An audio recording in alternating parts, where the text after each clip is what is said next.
Yan, hello po sa ating lahat. Kumusta? Naway nasa mabuti po kayong kalagayan. Ito po ay base sa mga napanood ko sa lahat po ng mga beneficiary ni Kalinga Prab na may contact o kinokontak po sila ng kanilang sponsor. Although hindi ko naman po nilalahat. May iilan po talaga kapag ang beneficiary ay may contact na po sa mga sponsor o ang sponsor ay may contact na po sa kanyang beneficiary, ay doon po nag-uugat, no? Doon po nawawala yung komunikasyon, no, ng tao tumulong o good Samaritan na si Kalinga Prab. Yun po yung napapansin ko. Kaya para sa akin, no, it's better na kumontak, doon kayo dumirect pa rin po, sa charity vlogger, no, na pinapanood po ninyo. Wag po tayong kumontak sa mga beneficiary kasi pagdating ng araw is nakakaawa po sila. Kasi hindi naman po lifetime yung pagtulong. Kasi alam naman po natin yung mga OFW, may mga pamilya din po yan sila na sinusostentuhan. May mga anak na pinaggagastuan, may pinaglalaanan po ng pera. Hindi po habang buhay na andyan sila, tutulong po sila kay Erica. Correct me if I'm wrong.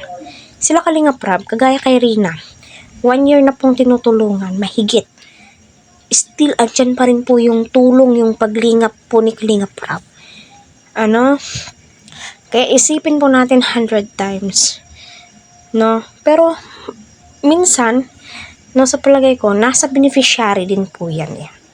Kapag nire-respeto niya yung taong nakatulong sa kanya o yung taong pinakaunang nagtiwala sa kanya, hindi po siya kakagat sa pain. Kasi may isa po akong commentators na sinabi po niya na sa kabila ang pagkakamali. Yes, alam po namin na sa kabila po yung pagkakamali. Wala po kay Kalinga Prab. Kung kontento ang isang tao sa mga ibinibigay, hindi na po yan hahanap pa ng mas malaki o mas malaking istang o mas malaking offer sa kanya, di ba? Kasi alam nyo, although sa simula okay pa yan, andyan pa yung tulong, pero habang tumatagal po, no, marirealize na ng sponsor na di worth it yung tulong, bigay na lang sa iba, no? Nakakaawa naman po, di ba? Correct me if I'm wrong.